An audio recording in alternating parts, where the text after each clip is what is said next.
హార్మోనిజం ప్రియులరా, ఇవి అబద్ధ బోధల్లో ప్రస్తుతం బహు భయంకరంగా ప్రభావితం చెందుతున్న ఇది ఒకటి అనమాట. మార్మోనిజం అంటారు. అసలు ఈ మార్మోన్ ఎవరో, ఈ మార్మోనిజం ఎప్పుడు ఎవరు ఎలా స్థాపించారు, అసలు దీనికి పేరు ఎలాగొచ్చింది, చాలా స్పష్టంగా మీకు చాలా ఆధ్యాత్మికంగా వివరించే ప్రయత్నం చేస్తాను. దయచేసి మీరు విని రాసుకునే ప్రయత్నం చేయండి ప్రియులరా. ఇది యాక్చువల్గా ఈ సంస్థను స్థాపించింది ఎవరంటే జోసెఫ్ స్మిత్. ఎవరండి? Joseph Smith. ఇది అమెరికాలో స్థాపించబడింది. ఎక్కడ స్థాపించబడింది? సో ఇది అమెరికాలో స్థాపించబడింది అన్నమాట. అయితే ఇతను ఎప్పుడు స్థాపించాడంటే 1830 సంవత్సరంలో స్థాపించాడు. ఎప్పుడు స్థాపించాడు? 1830 సంవత్సరంలో ఈ మార్మోనిజాన్ని స్థాపించాడు ఇతను. అయితే ఇతను అసలు యాక్చువల్గా ఈ జోసెఫ్ స్మిత్ ఎవరో ఏంటి జాగ్రత్త విందాం. ఇతను స్థాపించింది 1830 సంవత్సరంలో దీన్ని స్థాపించాడు. ఇది అమెరికాలో ప్రారంభమైంది. అయితే ఈ మార్మోనిజం అసలు ఎవరో ఏంటో జాగ్రత్త చెప్తాను, వినండి. ఏంటి అంటే ఇతను 2 దర్శనాలు పొందుకుంటాడండి. మార్మోన్ అనే వ్యక్తి, అంటే ఈ జోసెఫ్ స్మిత్ అనే వ్యక్తి 2 దర్శనాలు పొందుకుంటాడు. మొదటి దర్శనం ఎప్పుడు కలుగుతుందంటే 1820 సంవత్సరంలో 15వ సంవత్సరం, అంటే తనకు 15 సంవత్సరాలు ఉన్నప్పుడు మొదటి దర్శనము 1820 సంవత్సరంలో కలుగుతుంది. ఏమని కలుగుతుందంటే తండ్రి కుమార పరిశుద్ధాత్మ దేవుడు ప్రత్యక్షమయ్యి సంఘము చనిపోయింది, నువ్వు మరలా తిరుగు జన్మింపజేయాలి, అనగా రివైవల్ తీసుకురావాలి సంఘంలో అని పరిశుద్ధాత్మ దేవుడు అంట ఇతనికి 1820 సంవత్సరంలో 15 సంవత్సరాల వయసులో ఉన్నప్పుడు ఆ దర్శనం కలిగిందని చెప్తాడు. వాస్తవంగా ఇతను తండ్రి ఇతను ఏం చేసేవారంటే చిన్న వయసు నుంచి ఈ జోసెఫ్ స్మిత్ కొన్న అలవాటు ఏంటంటే బంగారపు నిధులను, బంగారపు గనులను ఇతను క్షుద్ర పూజలు చేస్తూ ఆ ప్రాంతంలో ఉన్న ఈ యొక్క బంగారపు నిధుల మీద వీళ్ళ పరిశోధన చేసేవారు అనమాట. చిన్న వయసు నుంచి క్షుద్రశక్తులు పూజలు చేసేవాడు ఇతను బహు ఆస్తిపరుడు అండి, చాలా ఆస్తిపరుడు. అయితే ఇకను ఈ జోసెఫ్ స్మిత్ మొదటి దర్శనము 1820 తండ్రి కుమార పరిశుద్ధాత్మ దేవుడు ప్రత్యక్షమయ్యి సంఘము చనిపోయింది కాబట్టి నువ్వు మరలా బ్రతికించాలి, ఇది నీకు ఇస్తున్న దర్శనం అని చెప్పాడంట. రెండో దర్శనం ఎప్పుడు కలుగుతుందంటే 1823 సంవత్సరంలో 18 సంవత్సరాల వయసులో ఉన్నప్పుడు రెండో దర్శనం కలిగిందంట. అప్పుడు ఒక గదిలో ఇతను ప్రార్థన చేస్తుంటే ఒక దూత ప్రత్యక్షమైందంట. ఆ దూత ఎవరంటే మార్మోన్ అని చెప్పాడనమాట. అంటే 18 సంవత్సరాల వయసులో మార్మోన్ అనే దేవదూత తనకు గదిలో ప్రార్థన చేస్తుండగా ఆ దూత ప్రత్యక్షమయ్యి ఆయనకి ఏమని చెప్పిందంటే, ఇదిగో నీకు నేను ఒక విషయం చెప్తున్నాను. ఏంటి అంటే సెప్టెంబర్ 21వ తారీఖుని ప్రత్యక్షం వద్దండి, 1823 సెప్టెంబర్ 1. ఏమని చెప్పిందంటే సంఘము చనిపోయింది, నీకు ఏ దర్శనం అయితే మొదట ఇచ్చామో మరలా చెప్తున్నాం, సంఘం చనిపోయింది, నువ్వు బ్రతికించాలి, తండ్రి కుమార పరిశుద్ధాత్మ దేవుడు నీకు ప్రత్యక్షమే చెప్పింది, మరలా నీకు నేను చెప్తున్నానని ఈ దూత చెప్తుంది అనమాట, మార్మోన్ అనమాట. అయితే అసలు ఈ మార్మోన్ ఎవరో ఏంటి అంటే జాగ్రత్త వినండి ప్రియులారా. మార్మోన్ ఎవరంటే వాస్తవంగా ఇతను చెప్పింది 4వ శతాబ్దానికి చెందిన విషయం చెప్తాడు. ఇతనేమో 19వ శతాబ్దానికి చెందిన వ్యక్తి. ఈ యొక్క జోసెఫ్ స్మిత్ ఏ శతాబ్దానికి చెందిన వ్యక్తి? 19వ శతాబ్దానికి చెందిన వ్యక్తి. కానీ ఇతను దర్శనం ఏ విషయం చెప్తా తెలుసా? 4వ శతాబ్దానికి చెందిన విషయం చెప్తాడనమాట. ఏమని చెప్తాడంటే నాకు మార్మోన్ అనే ఒక వ్యక్తి ఉన్నాడు, ఆ వ్యక్తి కుమారుడి పేరే మార్మోనై, ఆ మార్మోన్ యొక్క కుమారుడి పేరే మార్మోనై అన్నమాట. ఏమని చెప్తాడంటే ఇదిగో నీఫే తెగవారు అలాగే లామాన్ తెగవారు, 2 తెగలు ఉన్నారనమాట. నీఫే తెగవారు, రెండోది లామాన్ తెగవారు, 2 తెగలు ఉన్నారన్నమాట. ఈ 2 తెగలు ఏంటి అంటే ఇజ్రాయేల్ దేశంలో చెదరిపోయిన తెగలంట. ఇజ్రాయేల్ కంట్రీలో చెదిరిపోయిన తెగలంట. ఎవరో నీఫే తెగవారు, రెండోది లామానీలు తెగవారు. అయితే ఈ మార్మోన్ అనే వ్యక్తి ఈ నీఫే తెగకు చెందిన జాతి యొక్క నాయకుడు అన్నమాట. ఇప్పుడు ఇతను పుట్టిన వ్యక్తే మార్మోనై. అయితే ఈ నీఫే తెగవారికి ఈ లామానీల తెగవారికి యుద్ధం జరుగుతున్నప్పుడు ఒక దూత ప్రత్యక్షమయ్యంట 2 బంగారు పలకల మీద అనేక విషయాలు ఈ నీఫే తెగవారికిని లామానీల తెగవారికిని అనేక విషయాలు బోధించడం మొదలుపెట్టిందంట.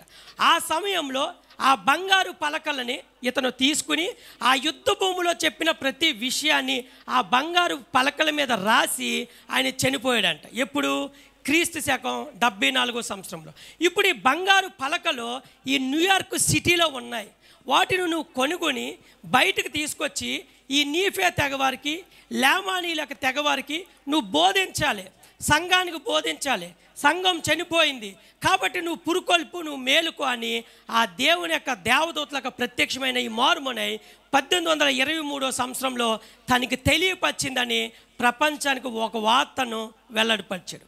ఇప్పుడు ఈ బంగారపు 2 పలకలను ఇతను 90 రోజుల్లో తర్జుమా చేసి, ఎన్ని రోజులండి? 90 రోజుల్లో తర్జుమా చేసి వీటిని ప్రపంచానికి అందించాడు. ఆ బుక్ పేరే ద బుక్ ఆఫ్ మార్మోనిజం అన్నారు. ఏమని పిలిచారు? The book of Mormonism. అయితే ఇప్పుడు చాలామంది అడిగారు, మరి మీకు దేవుని దేవదూత ప్రత్యక్షమైందన్నావు కదా, బంగారు పలకలను మీకు కనిపించిందను కదా, మరి ఈ బంగారు పలకలు మాకు కూడా చూపించండి అంటే ఆ దేవదూత చెప్పిందంట, ఈ బంగారుపు పలకలు అందరికీ చూపించకూడదు, నిర్దేశించబడిన వారికి, ఏర్పరచబడిన వారికి మాత్రమే చూపించాలి అని చెప్పి 11 మందికి మాత్రమే ఈ బంగారుపు పలకలను చూపించమని సెలవిచ్చిందంట. ఎంతమందికి? 11. ఆ బంగారుపు పలకలను 11 మందికి చూపించాడంట. ఆ తర్వాత ఆ పలకలను మరలా మార్మోని అనే దేవదూతకి ఇచ్చేసాడంట. ఆ దేవదూత పరలోకానికి వెళ్ళిపోయిందని చెప్పాడు. ఇప్పుడు ఈ బుక్ ఎప్పుడు రాశాడు తెలుసా? 1830 సంవత్సరంలో ద బుక్ ఆఫ్ మార్మోనిజాన్ని పబ్లిష్ చేశాడు.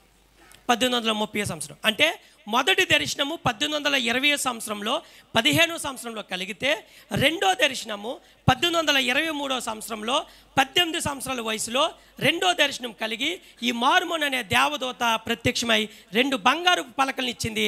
ఆ బంగారు పలకల్లో ఉన్న ప్రతి ఒక్క లేఖనాన్ని 90 రోజుల్లో తర్జుమా చేసి ద బుక్ ఆఫ్ మార్మోనిజంగా రివీల్ చేశాడు. ఇప్పుడు ఇతను ఎంత భయంకరంగా దీన్ని వ్యాప్తి చెందాడంటే దాదాపు ఇతను 39 సంవత్సరాలు మాత్రమే బతుకుతాడు. ఓన్లీ 39 ఇయర్స్ మాత్రమే బతుకుతాడు. కానీ ఇతను ఎంత ఫాస్ట్గా దీన్ని పబ్లిష్ చేశాడంటే ఇతను ఒక మార్గాన్ని ఎన్నుకున్నాడు. ఏంటంటే ఇతను ఫస్ట్ వాస్తవంగా ఇతను అమెరికాలో ఉన్న షారోన్ కంట్రీ ఇన్ అనే ప్రాంతంలో వీళ్ళు బతికేవారు. ఆ తర్వాత అక్కడ కొన్ని ప్రాబ్లమ్స్ రావడం బట్టి మరలా అమెరికాలో ఉన్న వెస్ట్రన్ న్యూయార్క్ కంట్రీకి వీళ్ళు ట్రాన్స్ఫర్ అయ్యి వెళ్ళిపోయారు. ఆ సమయంలో ఇతను ఈ యొక్క బోధను అందరికీ వ్యాప్తి చెందడానికి ఒక్కొక్క పట్టణానికి వెళ్ళేవాడు అనమాట. వెళ్తూ అక్కడున్న స్త్రీలను క్లోజ్గా మూవ్ అవుతూ వాళ్ళతో సాంగత్యం చేస్తూ ఆ విధంగా స్త్రీల ద్వారా ఈ యొక్క మార్మోనిజాన్ని ఎక్కువగా పబ్లిష్ చేశాడు. దాదాపు ఇతను 52 మందిని పెళ్లి చేసుకున్నాడండి. ఎంతమందిని? 52 మందిని పెళ్లి చేసుకున్నాడు. కానీ ఈ 52 మందిని పెళ్లి చేసుకున్న తర్వాత ఇతను ఒక సిద్ధాంతాన్ని ప్రవేశపెట్టాడు. ఏంటంటే మార్మోనిజంలో ప్రవేశించే వాళ్ళందరూ అసలు పెళ్ళే చేసుకోకూడదు, ఒకవేళ చేసుకోవాల్సి వస్తే ఒకరిని తప్ప ఎక్కువ చేసుకోకూడదని సిద్ధాంతాన్ని ప్రవేశపెట్టాడు. కానీ ఇతను మాత్రం ఎంతమందిని చేసుకున్నాడు? 52 మందిని పెళ్లి చేసుకున్నాడు. చివరికి ఇతను చేస్తున్న ఈ దుర్బోధలు అన్నిటిని కూడా ఏం చేయని అంటే చాలా పబ్లిష్ అయినాయి, చాలా డబ్బు వచ్చింది, ఆస్తి వచ్చింది. అమెరికాలో ఉన్న నావోగే అనే సిటీకి ప్రెసిడెంట్గా కూడా ఎంపికయ్యాడు కొంతకాలానికి. ఆ తర్వాత పబ్లిక్ ప్రెసిడెంట్గా ఎంపికైన తర్వాత పలుకుబడి, ధనము, రాజకీయము ఎక్కువగా చేతిలోకి వచ్చిన తర్వాత ఇతను పెద్ద పెద్ద చర్చిలు నిర్మించడం ప్రారంభించాడు. విశాలమైన చర్చిలు. ఎంత చర్చిలు ఉంటాయంటే వీళ్ళు నిర్మించే చర్చిలు కూడా చాలా అద్భుతంగా ఉంటాయండి. ఇతను ఒకసారి చూడండి వీళ్ళు నిర్మించే చర్చిలు. ఇంత విశాలమైన చర్చిలు అండి. ఇదిగో ఇంత ఇవన్నీ మార్మోనిజం చర్చిలే. ఇంచుమించు ఇతను ఇప్పటికి మార్మోనిజం 180 దేశాల్లో విస్తరించిందండి. సంవత్సరానికి 3 లక్షల మంది మార్మోనిజంని వెంబడిస్తున్నారు. మీకు తెలుసా? మీరు ఆశ్చర్యపోయే విషయం చెప్తాను.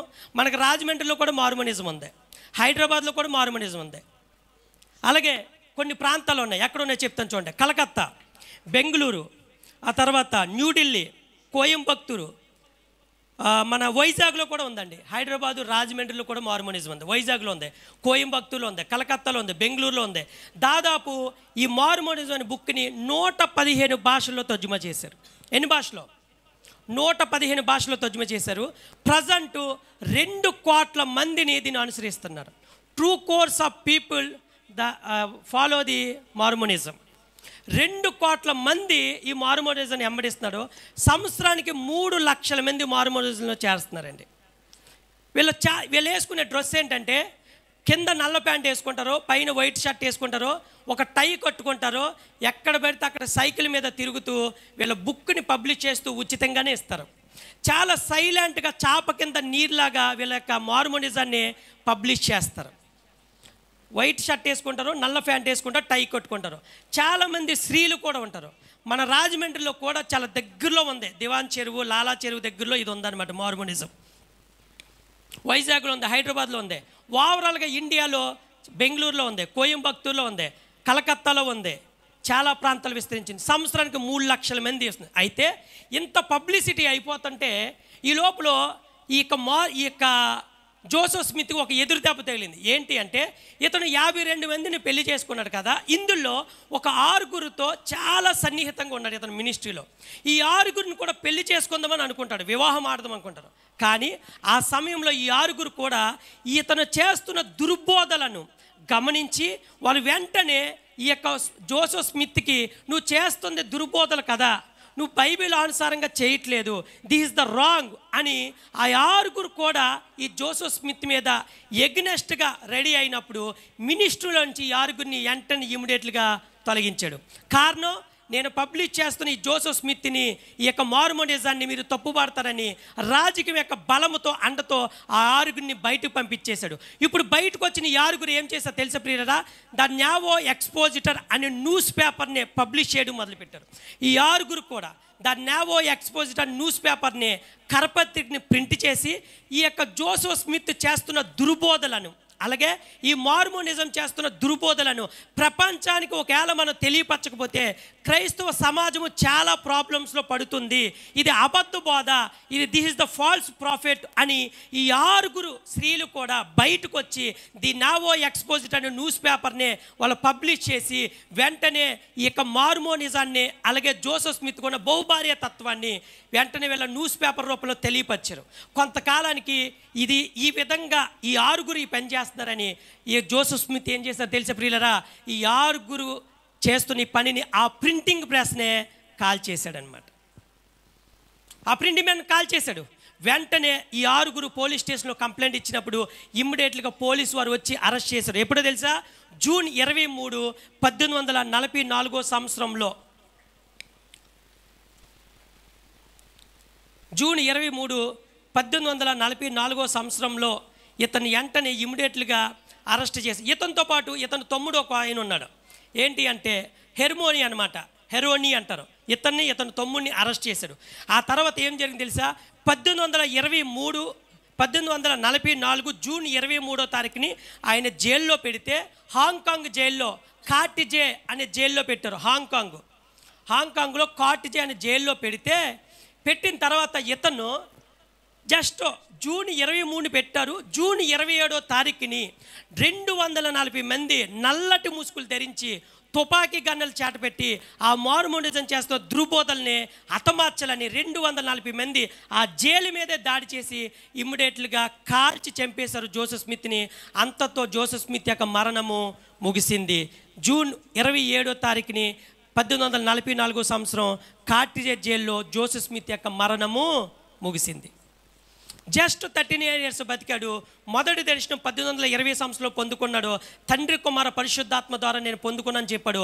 1823వ సంవత్సరంలో రెండో దర్శనం పొంది నాకు మార్మోన్ అనే దేవదూత 2 బంగారపు పలకలను ఇచ్చింది, దాని ద్వారా నేను మార్మోన్ స్థాపించానని చెప్పాడు. చివరికే జూన్ 23వ తారీఖుని 1844 సంవత్సరంలో ఇక గన్నలు పెట్టి ఆయన కాల్చి చంపేశారు. అసలు ఇతను చేస్తున్న దుర్బోధలు ఏంటి? జాగ్రత్తగా అనిపిల్ల, చాలా భయంకరం. వీళ్ళ టీం ఎలా ఉంటుందండి, ఇదిగో వీళ్ళ టీం ఎలా ఉంటుంది. ఇతను చంపేసిన కార్టికేజ్ జైలు ఇది అనమాట. కార్టికేజ్ జైలు 1844 జూన్ 27వ తారీఖుని చంపేశారు. ఆ జైల్లో అటాక్ చేశారనమాట. అయితే ఇతని బ్రదర్ ఇతను అయితే ఇతనికి ఒక భార్య కూడా ఉంది, హెర్మోని అనమాట. హెర్మోని ఇతని భార్య పేరు కూడా హెర్మోని, సొంత భార్య ఉంది, 4 పిల్లలు ఉన్నారు ఇతనికి. కానీ దాని అంతటిని విడిచిపెట్టి 52 మందిని పెళ్లి చేసుకున్నారు. 1835లో ఇంకొక బుక్ కూడా రిలీజ్ చేశారు. దాన్ని ఏమనంటే ద బుక్ ఆఫ్ కావనెంట్ అని పిలిచారన్నమాట, లేదా ద బుక్ ఆఫ్ కమాండ్మెంట్ అని పిలిచారు. 1835 సంవత్సరంలో 65 ప్రవచనాలు ఫాల్స్ ప్రాఫిట్ చేశాడు ఇతను. దాని అంతటిని ఒక బుక్ రూపంలో ద బుక్ ఆఫ్ కావనెంట్ అని ప్రింట్ చేశారు. ఆ బుక్ కూడా వీళ్ళు ఫాలో అవుతారు. ఇంకో బుక్ ఉంది, the follow of great prize అని ఒక బుక్ ఉంది, ఫాలో ఆఫ్ గ్రేట్ ప్రైజ్ అని, అది కూడా వీళ్ళు ఫాలో అవుతారు. యాక్చువల్గా ఇతను దుర్బోధలు ఎంత భయంకరంగా ఉంటాయంటే, ఒకసారి మీకు ఎవరిస్తాను చెప్తాను ప్రియులారా జాగ్రత్త. ఇతను దుర్బోధలు ఎంత భయంకరంగా ఉంటాయంటే, మొదటిది ఇతను 4వ శతాబ్దానికి చెందిన వ్యక్తి కదా, కానీ 4వ శతాబ్దంలో పొందుకున్న దర్శనాన్ని 19వ శతాబ్దంలో చెప్పిన వ్యక్తి. ఇగోండి బంగారు పలకలు ఇవి చెప్పాడు. అయితే ఇతను దుర్బోధలు ఎలాగొంటే చూడండి, ఏంటంటే యేసుక్రీస్తుకి రక్త మాంసాలు ఉంటాయి, ఎముకలు ఉంటాయి, కానీ యేసుక్రీస్తు కూడా మనలాంటి వాడే, ఆయన ఏమీ దేవుడు కాదు అని మొదటి దుర్బోధ చెప్తాడు. యేసుక్రీస్తు మనలాంటి రక్త మాంసాలు కలిగిన వాడే, కానీ యేసుక్రీస్తు ఏమి దేవుడు కాదు అని చెప్తాడు. రెండోది, యేసుక్రీస్తుకి సొంత భార్య ఉంది, సొంత తల్లి కూడా ఉంది అని బోధిస్తారు వీళ్ళు. యేసుక్రీస్తుకి సొంత భార్య ఉంది, సొంత తల్లి కూడా ఉంది. మూడోది వీళ్ళు చెప్పి అతి భయంకరమైన దుర్బోధ అంటే, చనిపోయిన వ్యక్తి కోసము బతుకున్న వ్యక్తి బాప్తిసం తీసుకుంటే ఆ వ్యక్తి కూడా పరలోక రాజ్యంలో చేరవచ్చు అని చెప్తాడు. అంటే బ్రతుకున్న వ్యక్తి, చనిపోయిన వ్యక్తి, మన పూర్వీకులు ఎవరైనా బాప్తిసం తీసుకోకుండా రక్షణ తీసుకోకుండా చనిపోతే వారి తరపున బ్రతుకున్న నీవు, ఇప్పుడు నువ్వు బాప్తిసం తీసుకుంటే చనిపోయిన నీ వారు కూడా పరలోక రాజ్యంలో చేరవచ్చు అని బోధిస్తారు. తర్వాత ఒకవేళ నువ్వు మార్మోనిజాన్ని వెంబడించకపోతే నీకు పరలోక రాజ్యం రాదు అని చెప్తారు, పరలోక రాజ్యం నువ్వు పొందుకో అని చెప్తారు. తర్వాత వీళ్ళు చెప్తున్న ఇంకొక దుర్బోధ ఏంటంటే,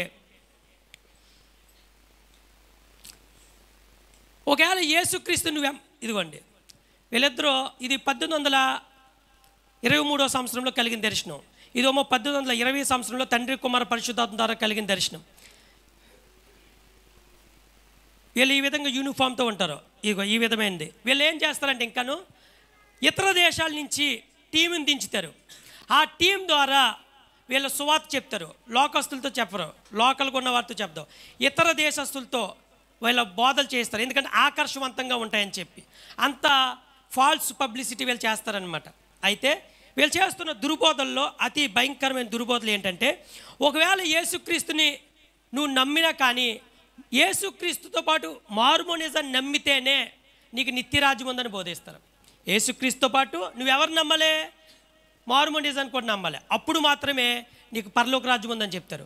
తర్వాత చివరిగా వీళ్ళు చెప్పేది ఏంటి అంటే, యేసుక్రీస్తు కన్యకు పుట్టలేదు, యేసుక్రీస్తు తల్లిదండ్రులకే పుట్టాడు. కన్యత్వం ద్వారా అనగా పరిశుద్ధాత్మ ద్వారా పుట్టలేదు, కన్యత్వం ద్వారా పుట్టలేదు. యేసుక్రీస్తు మనలాగా ఒక సామాన్యమైన స్త్రీకే పుట్టాడు, అతనేమి పరిశుద్ధుడు కాదు అని బోధిస్తారన్నమాట. కాబట్టి ఇంకో విషయం ఏంటంటే, యేసుక్రీస్తు ఇంకొక భయంకరం బోధ ఏంటంటే, యేసుక్రీస్తు యొక్క రక్తము చిన్న చిన్న పాపాలను మాత్రమే తీసేస్తుంది, పెద్ద పెద్ద పాపాలైన వ్యభిచారము, జారత్వము ఇది ఏమాత్రం కూడా శుద్ధీకరించదని బోధిస్తారు. చిన్న చిన్న పాపాలు మాత్రమే యేసుక్రీస్తు రక్తము పరిహరిస్తుందంట. పెద్ద పెద్ద పాపాలైన వ్యభిచారము, జారత్వం అనేవి ఏమాత్రం కూడా నీకు విడుదల రాదు అని బోధిస్తారు. ఇలాగా ఈ యొక్క జోసెఫ్ స్మిత్ తన యొక్క ప్రబోధల ద్వారా చాలామంది ప్రభావితం చెంది, దాదాపు ఇతను 57 ప్రవచనాలు చేశాడండి. కానీ ఈ 57 ప్రవచనాలు వాస్తవం కాదని ఖగోళ శాస్త్రజ్ఞులు, ఆర్కియాలజిస్ట్ వారు తవ్వకాలు ప్రారంభిస్తే చివరకు ఒక్కటి కూడా బయటపడలేదు. అసలు నీఫే తెగవారే లేరు, లేమానీలు తెగవారే లేరు, అలాగే అంత మాత్రమే కాదు అసలు ఇజ్రాయిలీలు ఇలాంటి తెగలే లేవు అని నిర్ధారణ చేసి ఆ దుర్బోధైన మార్మోనిజం నుంచి చాలామంది బయటకు వచ్చేశారు. ఆ తర్వాత ఇతడు చెప్పిన 57 ప్రవచనాల్లో 52 ప్రవచనాలు అబద్ధము అని ప్రపంచానికి తెలియపరిచారు. దేవునికి మహిమ కలుగును గాక. హల్లెలూయా. తర్వాత యేసుక్రీస్తుని ఇంకోటి, దాదాపు 90,000 మంది మిషనరీలు వర్క్ చేస్తున్నారండి మార్మోనిజానికి. ఎంతమంది అండి? 90,000 మంది మార్మోనిజానికి వీళ్ళు వర్క్ చేస్తున్నారు, మార్మోనిజం. కాబట్టి ప్రియులారా, ఈ మార్మోనిజం అన్నది చాలా భయంకరము. ఇది ప్రపంచంలో విస్తరిస్తున్న అతి భయంకరమైన దుర్బోధ అనమాట. అయితే ఇతడు ఎక్కడ జన్మించాడంటే, ఇతడు యాక్చువల్గా అమెరికాలో 1805వ సంవత్సరంలో డిసెంబర్ 23వ తారీఖున జన్మించాడు. 39 సంవత్సరాలు బతికాడు. 15 సంవత్సరాల వయసులోనే చిన్న వయసు నుంచి ఈ గారడి విద్యలు, శుద్రక్షేత్రలో పూజలు చేస్తూ చివరికి ఇతను తనకంటూ ఒక ఫేము సంపాదించుకోవాలని చివరికి ఈ విధంగా అతను జీవించగలిగాడు. అయితే ఇతను చర్చిలని ఎలాగుంటాయంటే the church of Jesus Christ అని పేరు మీద ఉంటాయి, లేదా లాటర్ డే సెయింట్స్ అని పిలుస్తారు. చర్చ్ ఆఫ్ జీసస్ క్రైస్ట్ లేదా లాటర్ డే సెయింట్స్ అని పిలుస్తారు. లాటర్ డే సెయింట్స్ అంటే అంత్యకాలపు పరిశుద్ధుల సంఘము అని అర్థం. అంత్యకాలపు పరిశుద్ధుల సంఘము అని అర్థం. కాబట్టి తండ్రి కుమార పరిశుద్ధాత్మ దేవుడు ప్రత్యక్షమై ఆ విధంగా సంఘం చనిపోయింది, నువ్వు బ్రతికించాలి అని చెప్పినప్పుడు అతను ప్రారంభించిందే ఈ మార్మోనిజం. ప్రియులారా, అయితే మీకు ఒక విషయం చెప్పాలనుకున్న ఏంటంటే, ఇలాంటి దుర్బోధలు ఒకటి కాదండి, దాదాపు కొంతమంది స్కాలర్స్, బైబిల్ స్కాలర్స్ ఈ దుర్బోధల మీద కొన్ని సంస్థలు చేస్తే దాదాపు 1200కు పైగా దుర్బోధలు ఉన్నాయంట ప్రపంచంలో. ఇప్పటికి ఎన్ని ఉన్నాయంట? 1200కు పైగా దుర్బోధలు ఉన్నాయి. చాలామంది క్రైస్తవ సమాజంలో అసలు ఇలాంటి దుర్బోధలు ఉన్నాయే అని కూడా తెలియదండి. చాలామందికి ఇలాంటి ఒక దుర్బోధలు ఉన్నాయి అని కూడా తెలియదు అనమాట.